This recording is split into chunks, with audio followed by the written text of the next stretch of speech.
Gak berasa ya saudaraku ya, kita sudah ada di bulan Maret. Hari ini saya akan masuk pada bagian yang kedua saudaraku, dari seri firman Tuhan yang akan nantinya cukup panjang ini. Bulan ini kita akan berbicara tentang experiencing God the Father. Mengalami Allah Bapa. Part of experiencing God the Father. Bagian dari kita itu ngalami Bapa saudaraku. Gak bisa tidak, saudara harus belajar untuk mengenal hatinya Bapa saudara. Itu sebabnya hari ini akan saya bagikan satu pesan firman yang berjudul mengenal hati Bapa. By the way, tahukah saudara, hubungan itu hanya bisa bertumbuh kalau ada pengenalan lu. Saya ulang ya. Hubungan kita, apapun itu saudara, mau sama pasangan saudara, suami istri, mau anak, mau saudara di gereja, mau saudara dengan Tuhan, hubungan hanya bisa bertumbuh. Kuncinya satu ini, saudara harus kenal hatinya. Saudara harus memahami hatinya. Pengenalan kita, semakin dekat kita kenal, semakin kita paham hatinya, itu akan membawa kita pada hubungan yang akan semakin dalam.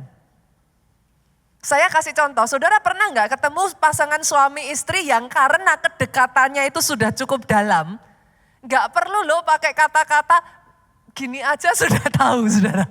Pernah ya? Saya sama Pak Jo satu kali ya saudaraku, satu kali kami tuh pergi makan bareng, kita duduk, kita ngobrol, sampai akhirnya sudah selesai semuanya makan, nota apa semua sudah dibayar saudaraku. Dasar saya, Pak Jo itu suka apa sih? Pak Jo itu suka kalau minum, itu suka teh tawar saudara. Teh tawar kenapa Pak Jo suka? Karena bisa di-refill saudaraku. Karena Pak Jo itu minumnya banyak. Jadi dia suka minum teh tawar karena teh tawar itu di-refill kapanpun bisa. Nah dasar saya tuh suka geli kalau kita makan apa kok nggak habis gitu tuh saya suka geli saudaraku. Nah Pak Jo sudah selesai semuanya, kita tuh sudah mau pulang. Tapi saya tuh masih melihat gelas teh tawar itu nanggrok, cantik, duduk manis penuh saudaraku. Ya kan di-refill terus kan, di-refill dia penuh. Saya gatel dong, saya tanya sama suami saya, sayang nggak diminum. Itu gak perlu saya menjelaskan apapun ya, suami saya sudah langsung tahu. Udah minuman sana sampai habis saya gitu. Saya ketawa saudara. Saya ketawa, kenapa? Karena suami saya sudah mengerti. Sebaliknya saudaraku, konflik dalam rumah tangga, konflik suami istri, konflik apalagi orang tua anak, konflik KKS dengan anggotanya, konflik apalah saudara sebutkan. Terjadi Bu, biasanya karena gagal paham. Satu ketika saudaraku ada kisah dari sepasang suami istri yang udah gak tahan lagi minta cerai. Kalau saudara mendengar kata minta cerai, saudara berpikirnya pastikan ini wah masalahnya besar gitu ya saudaraku. Mungkin langsung terpikir apa jangan-jangan suaminya selingkuh gitu kan. Mungkin langsung terpikir apa KDRT. Kita sudah berpikir yang aneh-aneh. Selidik punya selidik saudaraku, ternyata pasangan ini mau cerai hanya gara-gara sebuah kata. Kata terserah. Kita pusing dong. Masa orang mau cerai gara-gara kata terserah? Jadi ceritanya saudaraku, ternyata suami istri ini sudah lama menikah. Akhirnya mereka dikaruniai anak saudara. Masih baru anaknya lahir belum lama saudaraku. Saudara ngerti lah kalau punya anak bayi baru lahir itu kayak apa saudara. Malam tidurnya terbatas, udah high tension semua saudaraku. Nah singkat cerita paginya si istri mau belanja. Si istri mau belanja, dia harus bangun pagi-pagi kan saudara. Dia harus bangun pagi-pagi untuk belanja. Nah si suami ini saking sayang sama si istri, dia sengaja, dia yang capek karena begadang bersama nemenin istri. Dia sengaja dia bangun, dia ngomong sama istrinya, "Mah, apa mau dianterin papa belanja?" Nah dasar wanita saudaraku. Yang namanya wanita bukan wanita kalau tidak penuh teka-teki. Si suaminya tanya, "Mah, mau dianterin gak belanja?" Dijawablah sama si istri, "Terserah." Lah si suami dengar jawaban si istri apa tadi Bapak Ibu? Dasar suaminya kan capek. Balik ngorok, saudaraku. Balik tidur ngorok, si istri yang marah besar.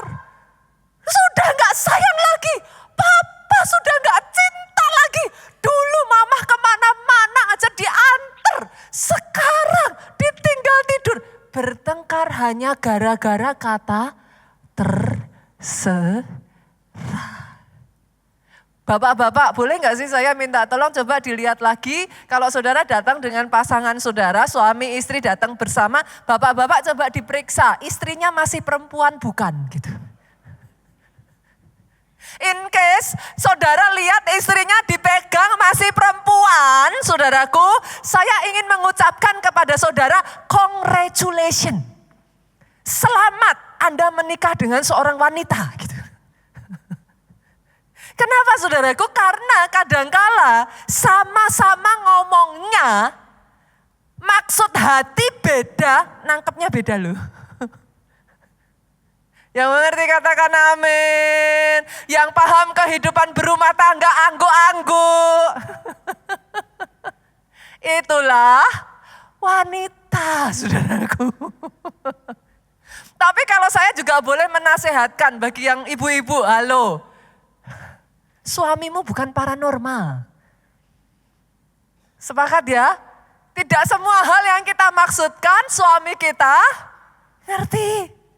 Tapi buat yang bapak-bapak kalau boleh saya juga ngomong nih. Ngertiin juga hatinya istri kan gitu.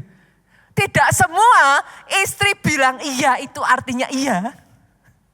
Istri bilang tidak artinya tidak. Dibutuhkan apa saudaraku? Memahami. Nah, gara-gara gagal paham, saudara itu bisa come up dengan kesimpulan yang beda. Kan? Hubungan antara pelayan Tuhan dengan pelayan Tuhan lain bisa rusak gara-gara gagal paham. Kenapa saudara? Saudara dibesarkan dari rumah tangga yang berbeda, kebiasaan keluarga yang berbeda, aturan yang berbeda.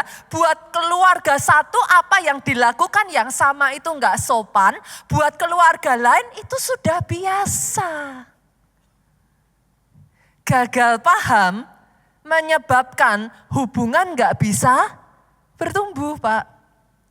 Sekarang coba lihat kiri kanan nih yang datang suami istri lagi. Yang masih single, sorry ya saudaraku. Kalau antar manusia aja, ini antar manusia loh ya. Saudara kelihatan toh, wujudnya kelihatan, ngobrolnya kelihatan langsung. Bisa gagal paham.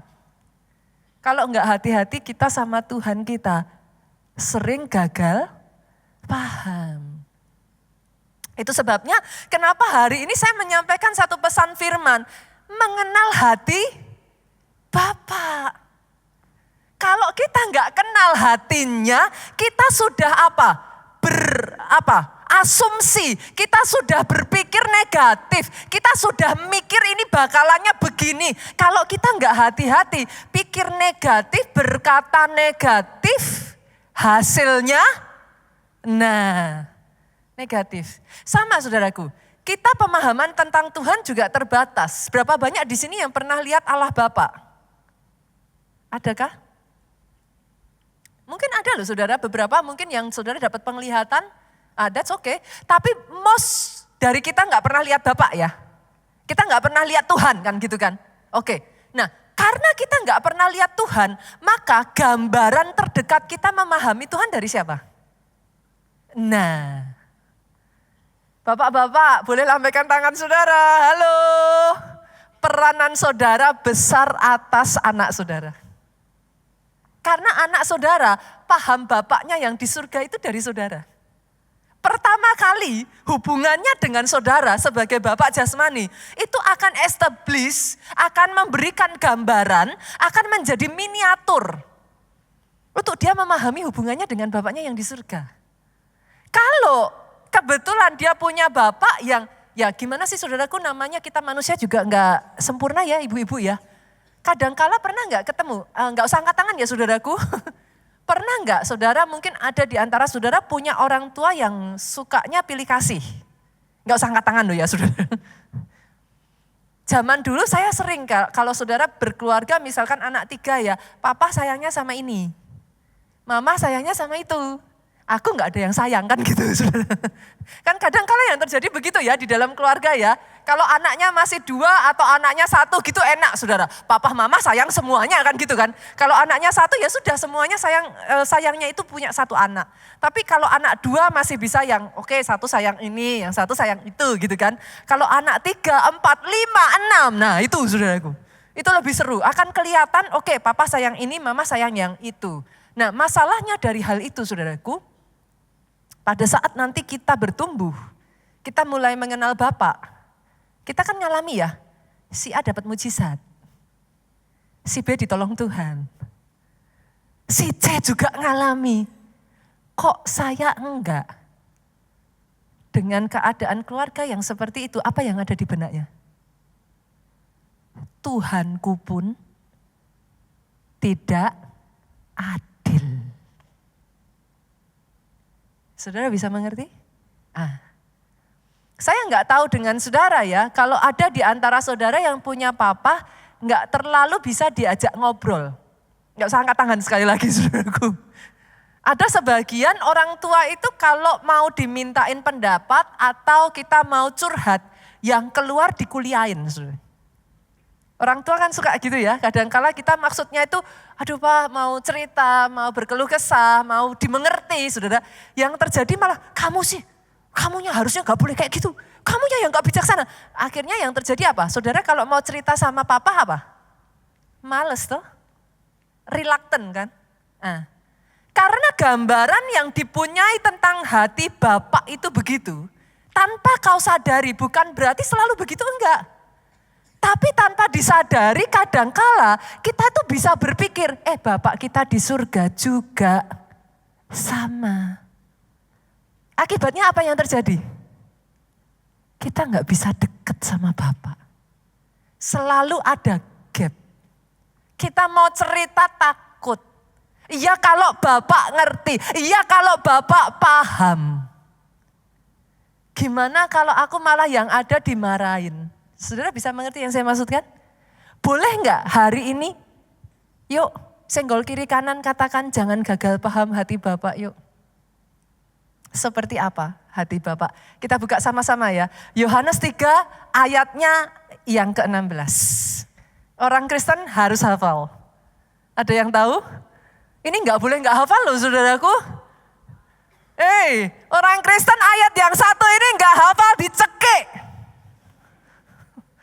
Ini ayat apa? Ayat kebangsaan saudara. Karena begitu besar kasih Allah akan dunia ini sehingga ia telah mengaruniakan anaknya yang tunggal supaya barang siapa percaya tidak binasa melainkan beroleh hidup yang kekal. Kita kasih tepuk tangan yang paling meriah buat Yesus Tuhan kita. Buat saudara yang hari-hari ini mempertanyakan apa Tuhan masih sayang saya, Pastor. Buat saudara yang hari-hari ini mempertanyakan orang kayak saya ini apa Tuhan masih peduli, Pastor. Ayat ini untuk engkau. Kenapa saya terus-menerus mengatakan saudaraku baca firman, baca Alkitab, baca Alkitab. Karena Alkitab itu isi hatinya Tuhan. Bukan experience kita. Sorry loh saudara. Pengalaman kita bisa salah. Tapi isi hatinya Tuhan semua ada di dalam firman. Buat saudara yang ngerasa hari-hari ini Tuhanmu jauh. Engkau ngerasa kayak Tuhan itu unreachable, gak bisa dijangkau. Karena begitu besar kasih Bapa. Dia mengasihi engkau habis-habisan, saudaraku. Dia mengasihi engkau all out.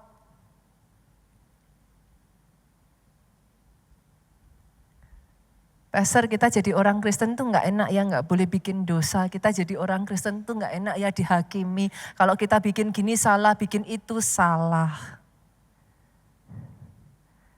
Pastor, kalau saya gak pelayanan, pastor, kalau saya gak ini dan itu, Tuhan masih sayang saya enggak. Pernah dengar kata-kata itu? Pastor, kalau saya sudah bikin dosa, Tuhan masih mengampuni saya enggak. Saudaraku, bolehkah saya katakan ini? Kita tidak melayani, kita tidak melakukan yang kita lakukan supaya Tuhan mengasihi kita. Sorry ya, saudara. Bahkan ketika kau masih menyakiti dia, dia sudah mengorbankan nyawanya buat engkau. Kalau kita hari ini berdiri dan melayani dia, sama sekali bukan supaya Tuhan menerima kita. Saudara tidak melakukan apa-apapun, saudara menyakiti hatinya, dia mati buat saudara. Kalau hari ini kita berdiri di tempat ini, kita melayani, kita melakukan itu karena kita tahu dia sudah terlebih dulu mengasihi kita.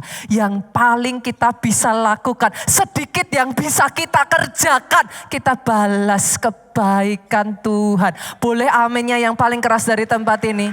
Kalau mau tepuk tangan, keluarga Allah, come on, yuk tepuk tangannya sekali lagi, boleh yang paling dahsyat buat Yesus Tuhan kita. He first love us. Boleh enggak Bapak Ibu, saya ajak saudara yuk dalam satu journey perjalanan untuk kita mengenal hati Bapak yuk.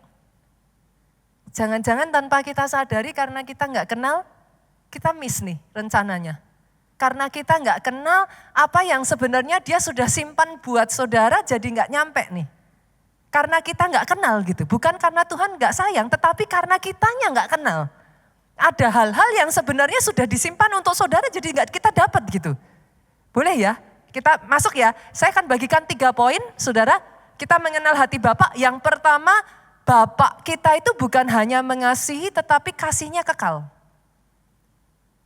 Kasihnya kekal itu maksudnya gimana? Sampai masa tuamu aku Yesus tetap dia. Aku akan menggendong engkau, aku akan menanggung engkau dan akan terus melakukannya.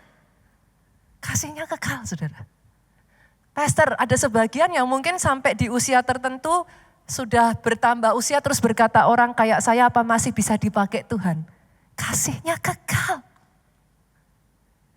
Sampai putih rambut saudara, mungkin saudara bahkan tidak bisa melakukan apa-apa lagi. Ingat ini, satu kali nanti kalau iblis mengintimidasi saudara dan mengatakan orang kaya engkau gak ada gunanya buat Tuhan. Katakan balik kepada dia, kasihnya kekal. Oh, kasihnya kekal. Kasihnya tidak bersyarat, kasihnya tidak pandang rupa. Kasihnya kekal.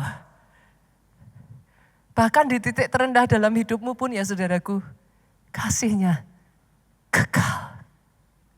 Kita kalau di dalam kehidupan sekali lagi yang kita bisa lihat kan yang terdekat bapak kita kan saudara. Saya ceritakan kisah seorang bapak yang di dalam keterbatasan dan kekurangannya mengasihi anaknya. Namanya adalah Daud saudara. Kisah antara Daud dengan Absalom itu amazing sekali. Satu ketika saudaraku, Absalom mendapati satu fakta yang sangat menyedihkan karena adiknya Tamar diperkosa oleh saudaranya sendiri yaitu Amnon. Absalom berharap bapaknya dalam hal ini Daud akan do something about it. Tapi yang dia lihat Amnon gak dihukum. Nothing be done, saudaraku. Absalom sangat marah, he take it to his own hand. Ini kalau kita nggak hati-hati ya, kita nggak ngerti hatinya Tuhan ya saudaraku. Seringkali itu yang terjadi. We take it to our own hand. Berapa banyak dari saudara yang disakiti, firman Tuhan berkata pembalasan adalah hakku. Tapi karena kalau engkau tidak mengenal hatinya Bapa, you take it on your own hand. Percaya, pada saat engkau disakiti hatinya juga sakit. Percayakan kepada dia. Pembalasan haknya Tuhan. Absalom sakit hati kepada Amnon, akhirnya berujung dia bunuh adiknya. Dia bunuh Amnon. Satu istana geger, saudaraku. Absalom lari, dia harus mengasingkan diri. Tetapi luar biasanya saudaraku, Daud itu sangat mengasihi anaknya ini. Absalom gak dibunuh, gak dikejar, dibiarkan saudaraku. Saya tidak mengatakan bahwa Daud ini orang tua yang atau gambaran bapak yang sempurna ya saudara. Saya tidak mengatakan bahwa Daud ini bapak yang quote-quote ya saudaraku, figur ayah yang baik, no. Tapi dengan keterbatasan yang ada, dengan kekurangannya Daud menarik Absalom untuk kembali ke istananya, saudaraku, dipulihkan, tidak dibunuh, di-restore kembali di posisinya. Alih-alih Absalom berterima kasih kepada Daud, saudaraku, yang terjadi dia merencanakan kudeta, saudara. Punya anak kayak gini enaknya diapain ya, saudara? Dicekik tadi ya, saudara.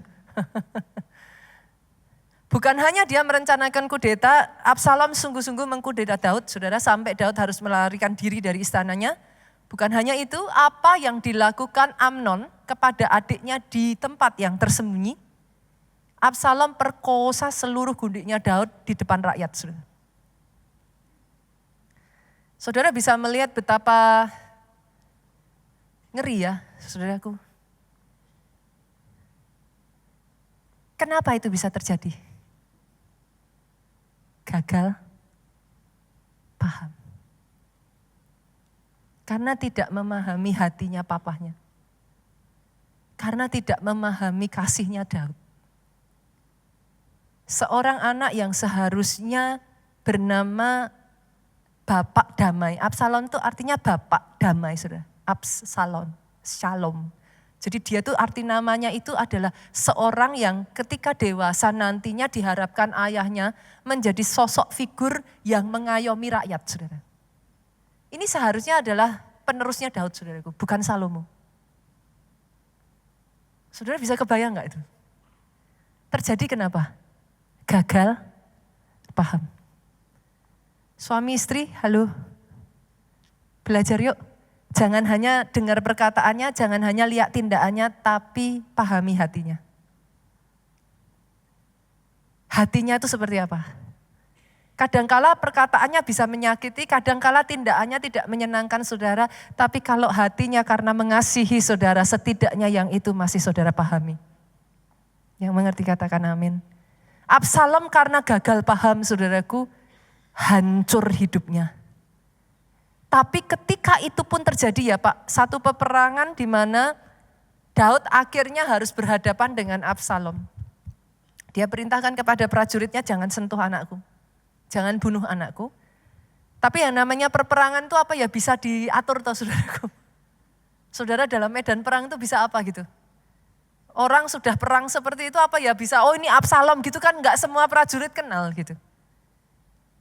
Akhirnya dalam peperangan itu Absalom terbunuh. Menurut saudara, harusnya Daud seneng gak saudara? Ini orang yang mengkudeta dia, orang yang sudah memperkosa seluruh gundiknya, saudaraku. Orang yang menghancurkan kerajaannya, harusnya ketika dia meninggal, Daud seneng gak? Kita lihat ya ayatnya, yuk kita buka. 1 Samuel pasalnya yang ke 2 Samuel pasalnya yang ke-18 ayatnya yang ke-33. Maka terkejutlah raja, dengan sedih ia naik ke anjung pintu gerbang lalu menangis. Beginilah perkataannya sambil berjalan, anakku Absalom, anakku Absalom. Ah kalau aku mati menggantikan engkau Absalom, anakku. Hati bapak itu kayak gini dulu saudara. Satu ayat lagi yuk, Yeremia 31 ayatnya yang ke-20. Anak kesayangankah gerangan Efraim bagiku atau anak kesukaan? Sebab setiap kali aku menghardik dia, tak putus-putusnya aku terkenang kepadanya. Ini Tuhan tuh kayak gini dulu saudaraku. Dia boleh mendisiplin, dia boleh menegur ya. Tapi lihat, tak putus-putusnya aku terkenang. Hatiku terharu terhadap dia, aku akan menyayanginya, demikianlah firman Tuhan. Dia boleh mendisiplin engkau, dia boleh memproses engkau. Tapi percaya ini saudaraku, dia sangat mengasihi engkau. In case ada di antara saudara yang merasa Tuhan, apa Tuhan tuh nggak lihat apa yang terjadi dalam hidupku. Kenapa Tuhan izinkan? Dengar, dia harus menegur, dia harus mendisiplin. Tapi dia mengasihi engkau.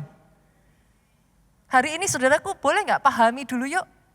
Hatinya Tuhan yang pertama itu, kasihnya itu tidak akan ada habis-habisnya. Kasihnya kekal. Dan itu sampai nanti saudara menutup mata saudara. Kasihnya tetap ada buat saudara. Dan tahukah saudara, kasih Tuhan tuh gak pandang rupa tuh. Mau saudara jahat, mau saudara baik, Tuhan kita bukan Santa Claus. Kalau Santa Claus kan katanya kalau anaknya nakal diapain saudara? Masukin karung gitu kan ya, pit hitam gitu ya. Tuhan kita enggak loh. Saya belum pernah dengar tuh saudara ada orang yang mau bernafas ditanyain sama Tuhan, kamu Kristen bukan? Kalau enggak Kristen enggak boleh nafas gitu saudara. Enggak ada tuh. Siapapun saudara, saudara melakukan apapun ya, hari ini engkau masih bisa bernafas. Kenapa?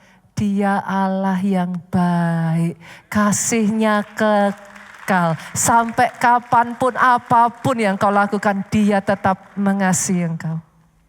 Yang kedua saudaraku, hati Bapa itu hati yang seperti apa?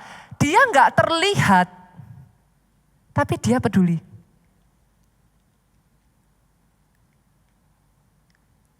Saya tuh kadang takjub loh saudara, sampai apa ya? Berapa kali saya pernah menceritakan kepada saudara ya. Ada di sini yang pernah ngalamin enggak ya saudaraku? Kayak saya pernah cerita sekian waktu lalu, kepingin roti toko sebelah saudara. Pernah ya? Masih ingat ya kisah saya ya? Kepingin roti toko sebelah. Suami saya khotbah di sini, saya khotbah di Soho. Saya titipnya terlambat. Suami saya sudah pulang. Aduh, itu rasanya kayak udah rotinya tuh udah lumer di mulut gitu saudaraku. Waktu itu kalau saya nggak salah ingat Natal saudara. Jadi saya berpikir ya sudahlah, besok saya akan khotbah di PIK gitu. Jadi tanggal 24 saya kepengen roti, tanggal 25 kan saya khotbah di PIK. Saya pikir ya sudahlah besok aja, saya titip sama sekretaris saya, tolong ya besok beliin dulu. Belum saya ngomong sama sekretaris saya untuk tanya, pagi itu satu roti dari toko sebelah sudah mendarat di meja saya saudara. Saya tanya dong spontan sama sekretaris saya, thank you ya sudah dibeliin. Pastor, saya enggak beliin. Loh kok bisa ada? Ada yang bawain buat pastor. Pernah enggak sih terharu dengan Tuhan saudara yang bahkan yang terkecil dari hidupmu aja, dia peduli. Dia tidak pernah meninggalkan saudaraku. Yes, dia peduli. Kita baca ya ayatnya yuk, kita lihat yuk. Kita buka Matius pasalnya yang ke-6. Matius 6 ayatnya yang ke-4 sampai ayat yang ke-6. Ayat 4 ya saudaraku, nanti kita lompat aja. Hendaklah sedekahmu itu diberikan dengan tersembunyi, maka Bapakmu yang melihat yang tersembunyi akan membalasnya kepadamu. Pastor ini maksudnya apa? Kaitannya apa nih Tuhan peduli? Oke, kita lompat ya ayat 6. Tetapi jika engkau berdoa, masuklah ke dalam kamarmu, tutup pintu, berdoa kepada Bapakmu yang ada di tempat yang tersembunyi, maka Bapakmu yang melihat yang tersembunyi akan membalasnya kepadamu. Maksudnya gimana Pastor? Sesederhana gini saudara, kenapa disebut Bapak yang ada di tempat yang tersembunyi? Seperti yang saya katakan tadi, kita nggak bisa lihat Tuhan. Itu sebabnya disebut Bapak yang seolah-olah ada di tempat yang tersembunyi, because we cannot see Him. Tapi dengar ini saudaraku, Dia melihat yang tersembunyi, akan membalasnya kepadamu. Artinya apa? Pada saat engkau menolong orang yang bahkan tidak ada satu orang pun melihat apa yang kau lakukan, dia yang tersembunyi, dia peduli, orang lain boleh gak lihat, dia balas itu dalam hidupmu. Artinya apa saudaraku?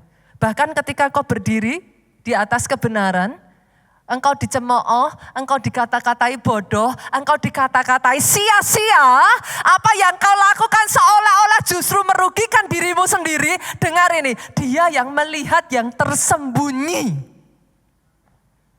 dia balas kepadamu. Oh saya berdoa ya saudaraku hari ini ya, boleh gak saya katakan ini, apa yang kau lakukan kepada Bapakmu yang terkecil sekalipun tidak pernah sia-sia. Saudara pikir itu sia-sia? Never. Ketika kau belajar taat, semua orang yang lain menganggap engkau menggelikan, engkau lucu, engkau bodoh, sia-sia ya saudaraku. Tapi kalau kau belajar taat sama Tuhan, ketaatanmu yang kau lakukan ketika tidak ada orang yang melihat, dibalas kepadamu. Bahkan tahukah saudara, ketika kau beribadah seperti ini, yang lain mau berisik, yang lain gak dengerin firman, yang lain gak amin, gak apa segala macam. Saudara dari awal datang paling awal engkau sujud, engkau berdoa. Apa yang tidak dilihat? Dia membalasnya dari surga. Dia Tuhan yang peduli Pak. Satu kali saudaraku, ada satu kisah tentang orang Indian Cherokee. Orang Indian Cherokee ini punya satu kebiasaan yang cukup unik. Mereka itu punya budaya kalau seorang anak akil balik beralih dewasa saudaraku itu harus melalui sebuah ujian. Ujiannya yaitu saudaraku anak ini nggak boleh pergi, anak ini harus ditutup matanya, ditaruh di tengah-tengah hutan. Dia nggak boleh beranjak, dia harus duduk di tempatnya. Sampai semalaman matahari terbit, baru dia boleh buka penutup matanya. Jadi anak ini harus bertahan pada saat dia mendengarkan lolongan anjing hutan, dia harus bertahan ketika dia ditutup matanya, kadangkala mungkin terdengar yang suara ya saudaraku, itu bisa tengah malam dimakan binatang buas, kita juga gak pernah tahu. Nah anak itu gak boleh bergerak, dia harus tetap ada di tempatnya, tidak boleh membuka matanya, tapi harus selamat. Dia gak boleh mati gitu saudaraku. Harus selamat. Besok harinya kalau dia berhasil, dia dinyatakan sudah naik kelas saudaraku. Sudah dewasa. Diakui menjadi pria dewasa. Nah satu kali ada seorang anak Cherokee yang ketakutan saudara. Pada saat dia ditinggalkan, semuanya pergi saudara, matanya ditutup, dia tengah malam yang dia dengarkan kan suara lolongan anjing, kayak gitu kan saudara. Itu udah, saudara bisa kebayang gak sih? Kita aja ya saudaraku, kalau matanya ditutup aja ya, kita tuh sudah di sini imajinasi itu kemana-mana saudaraku. Waduh nanti kalau gini gimana, nanti kalau gitu gimana kan gitu. Ini juga sama saudara, jadi anak ini udah ketakutan sekali, dia menunggu sampai pagi, menjelang pagi gak datang-datang saudara. Dia mendengar jejak kaki yang berbunyi kayak binatang lari ke kiri, lari ke kanan saudaraku. Dia ketakutan. Sampai akhirnya matahari terbit saudara. Dia bisa menyelesaikan ujiannya. Dia membuka matanya. Begitu dia buka tutup kain itu saudara, dia kaget. Karena yang dia tidak sadari, ayahnya berjaga-jaga sepanjang malam di belakangnya memastikan anak ini baik-baik saja. In case ada di antara saudara yang menghadapi hidup ini saudara khawatir, saudara stres. Karena kita gak bisa lihat kan apa yang akan terjadi di depan. Izinkan saya mengatakan ini, Tuhanmu yang tersembunyi tidak pernah membiarkan engkau. Dia menjagai engkau. Dia terus berjaga. Penjaga Israel tidak tertidur, tidak terlelap. Kalau mau tepuk tangan yang paling meriah. Saya bacakan satu ayat ya saudaraku. Mazmur pasalnya yang ke-121. Kita lihat yuk, multimedia boleh dimunculkan. Mazmur 121 ayat yang keempat sampai ayat yang ke-8. Boleh kita baca sama-sama? Oke. Sesungguhnya tidak terlelap dan tidak tertidur penjaga Israel, ayat yang kelima yuk saudaraku. Baca sama-sama 2, 3. Tuhanlah penjagamu, Tuhanlah naunganmu di sebelah tangan kananmu. Artinya apa saudara? Melalui apapun dia tetap ada di sebelah kananmu. Dia tidak pernah meninggalkan engkau. Dia pegangi engkau, dia pastikan engkau aman. Ayat yang ke-6 yuk kita lanjutkan. Matahari tidak menyakiti engkau pada waktu siang. Bulan pada waktu malam. Ayat yang ke-7 sama-sama. Tuhan akan menjaga engkau terhadap apa? Segala kecelakaan. Ia akan menjaga nyawamu. Yang ayat 8 terakhir. Tuhan akan menjaga keluar masukmu dari sekarang sampai selama-lamanya. Boleh aminnya yang paling keras saudaraku. Jadi atas kehidupanmu. Setiap kali kau keluar dari rumah katakan Tuhan menjaga keluar masukku. Engkau boleh gak tahu apa yang akan terjadi di kedepan harinya. Tapi satu hal yang bisa kau pegang. Dia akan jaga engkau. Pastor, apakah bahkan ketika saya jatuh, ketika saya melakukan hal yang gak baik, ketika saya berbuat salah, apakah Tuhan masih menjagai saya? Firman-Nya berkata, dia menjaga keluar masukmu sampai selama-lamanya. Pegang itu saudaraku. Jangan salah paham ya. Karena kadang ada orang yang tanya sama saya, apa Tuhan marah sama saya ya pastor? Apa karena saya begini ya pastor? Apa karena saya lupa berdoa ya pastor? Oh come on saudaraku, yang saya tahu, lakukan semuanya itu dan itu semua baik saudara. Tapi jangan pernah kau melakukan itu supaya Tuhan mengasihi engkau. Never. Jangan pernah kau melakukan itu hanya karena kau takut nanti kalau saya nggak masuk surga gimana, pastor. Come on saudaraku.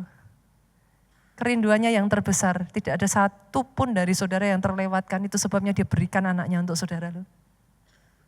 All the way possible, dia akan lakukan so that he get you.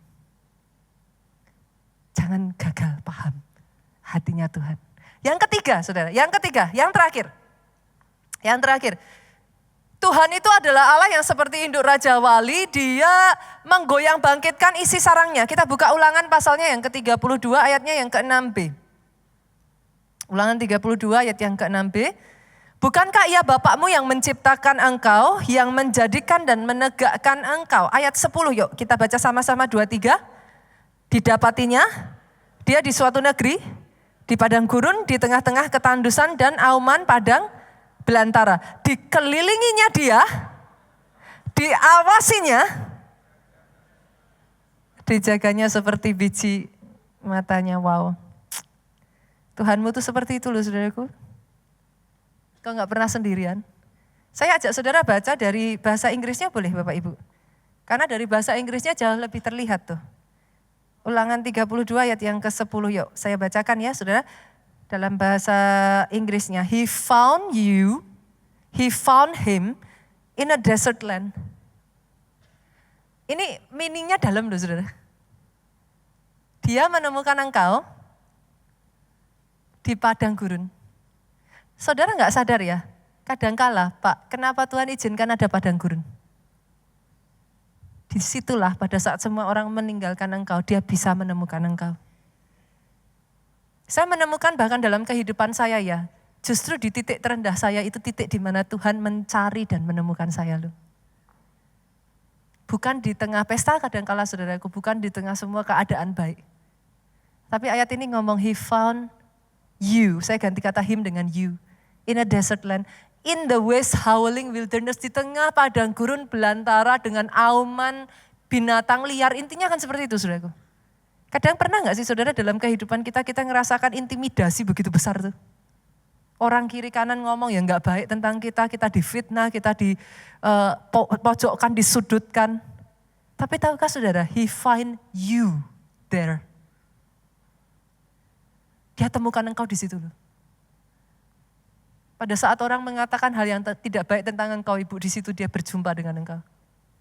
Tapi hebatnya lagi ya, he let him about. Let about, memimpin, dia itu memimpin engkau.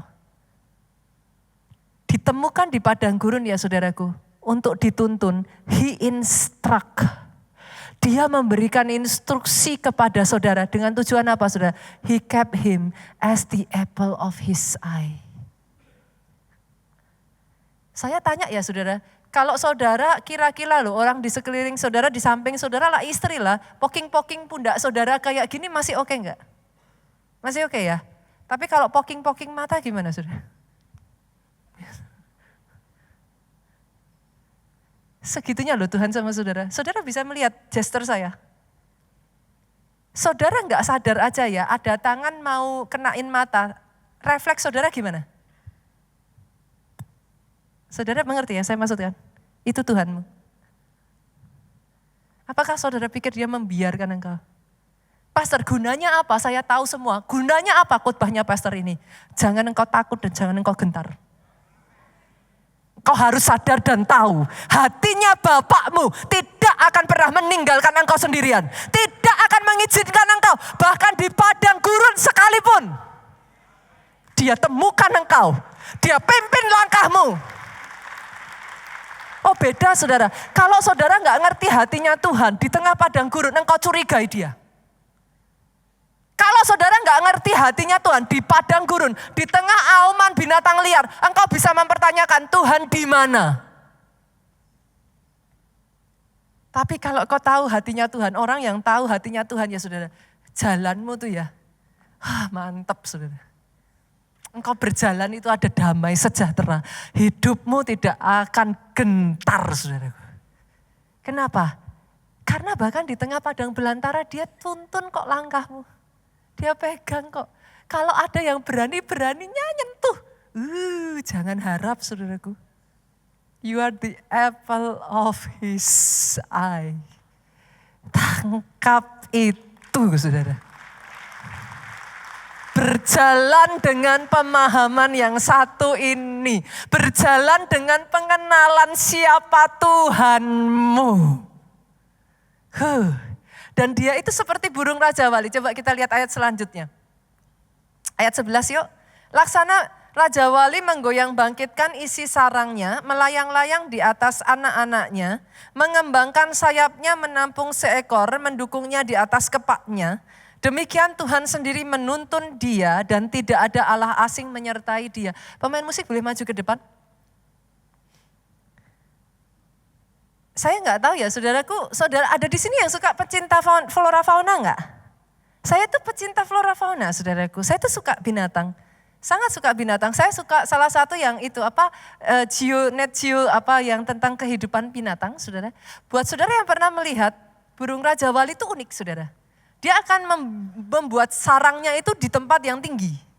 Di mana kayak manusia nggak ada yang bisa menyentuh. Nah, sarangnya di bagian bawah dasarnya itu dia bikin dari ranting-ranting kering. Kalau ranting kering, Pak, kena kulit itu sakit nggak? Sakit ya. Saudara kalau kayak ranting-ranting kering yang itu kegores kan bisa berdarah, saudaraku. Jadi nggak mungkin anaknya itu bisa nyaman kalau di sana. Saudara tahu caranya dia bikin nyaman gimana? Dia rontokkan tuh bulunya. Induk Raja Wali itu akan rontokin bulunya. Saya kalau lihat itu saya tuh, bukankah itu yang Yesus lakukan buat engkau?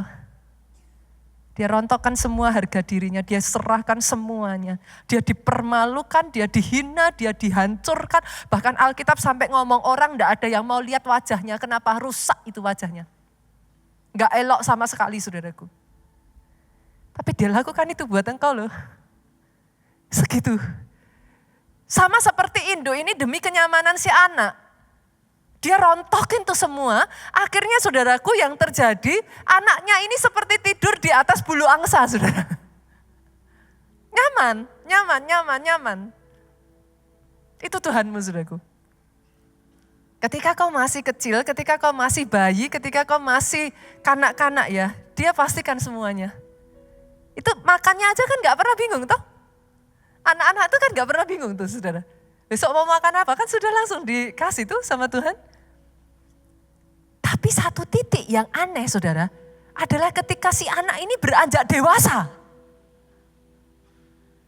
Tiba-tiba si Raja Wali akan menggoyang bangkitkan, itu diserang sendiri tuh sarangnya. Ketika diserang sarangnya saudara, itu bulu-bulu kan terbang toh. Hilang tuh saudaraku. Akhirnya anak-anak ini nginjaknya si ranting. Dia nginjak tuh dia au. Ada di sini yang ikut Tuhan sekian lama ngomong sama Tuhan gini, kok Tuhan jahat ya? Dulu Tuhan begitu baik sama aku, sekarang kok apa-apa susah. Halo? Kalau ada yang ngomong seperti itu, senggol kiri kanannya, congratulations, sudah jadi dewasa.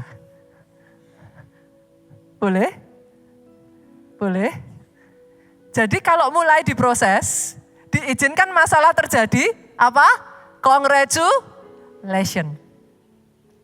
Saudara bukan bayi lagi. Pada saat itu pun setelah digoyang balikkan, anaknya mau terbang enggak? Jangan harap, udah nyaman. Saudara minta sama Tuhan dikabulin, minta sama Tuhan dikabulin, minta sama Tuhan dikabulin. Enggak dikabulin sekali aja ngomel toh. Tuhan. Anaknya ini Raja Wali sama. Kok jahat? Orang tuaku jahat.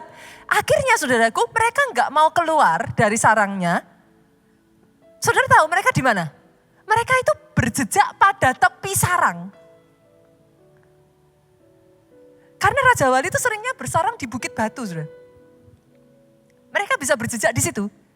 Karena kalau nginjak yang ranting itu kan sakit kakinya. Jadi mereka berdiri di ujung-ujungnya, saudara. Tapi enggak terbang. Sampai itu diserang sama Raja Walinya, saudaraku, didorong. Ada di sini yang ngerasa kayak dipaksa sama Tuhan? Kok enggak enak ya saudaraku, kayak dijorokin, kayak didorong, kayak rasanya kok Tuhan gitu. Tapi dari situ ya saudara, engkau dipaksa mengepakkan sayap, sayap-sayap imannya tumbuh. Nah belajar toh, bergantung sama Tuhan Pak. Belajar tuh enggak enak toh. Waktu ngembangin sayap kayak gini ini capek enggak saudara? Enakan di sarang toh? Makan tinggal makan, apa tinggal dapat kan gitu. Tapi yang saudara harus tahu satu hal ini. Pada saat si anak itu jatuh, induk Raja Wali gak akan lu membiarkan. Jadi kalau toh kau diizinkan dan kau jatuh, ketahui dia tetap akan menjagai engkau. Memastikan sampai engkau bisa terbang dengan kedua sayapmu. Boleh? Mulai hari ini jangan salah paham Bapak Ibu. Pahami hati Bapak ya. Hatinya penuh kasih.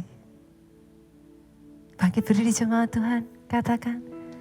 Siapakah Allah yang sepertimu di antara Yesus Tuhan. Namamu kudus, perbuatanmu ajaib. Bangsa-bangsa sujud menyembah Engkau. Yes. Dengan kasih setia-Mu, Engkau menuntun hidupku. Engkau dengar seruan kami Tuhan. Oh ya Engkau dan bersama-Mu Tuhan. Siapakah yang seperti-Mu. Tidak ada Allah yang lain selain Engkau Tuhan. Oh yes, oh yes, oh yes, oh yes, oh yes, oh yes, oh yes. Namamu kudus. Ora pasir tete karalala lama ya masir. Ora bakasa. Dan kasih setia-Mu.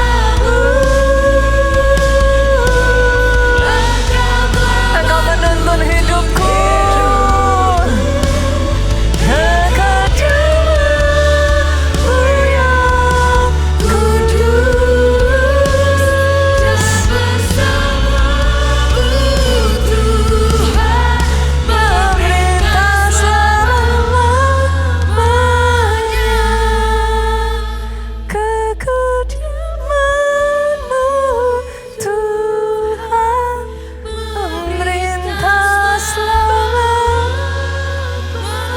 Sorak-sorak boleh yang paling meriah buat Raja di atas segala raja. Yesus Tuhan. Angkat kedua tanganmu saudaraku. Diberkati engkau oleh Tuhan. Amin. Diberkati keluargamu oleh Tuhan. Amin. Yes. Dibawa semakin mengenal dan dikenal. Bukan hanya Kristen biasa, bukan Kristen KTP, bukan Kristen permukaan. Tapi semakin dalam mengenal apa yang jadi isi hatinya Bapak. Yes. Mengerti jalannya Bapak, mengerti rencananya Bapak dalam kehidupanmu. Diberkatilah kiranya engkau saudaraku. Baik keadaan rohmu, jiwamu, tubuhmu. Pulang dengan membawa sukacita. Damai sejahtera Allah Bapa, cinta kasih Yesus Kristus, persekutuan dengan Roh Kudusnya sekarang sampai selama-lamanya. Engkau yang diurapi diberkati, katakan dengan suara yang paling keras. Amin.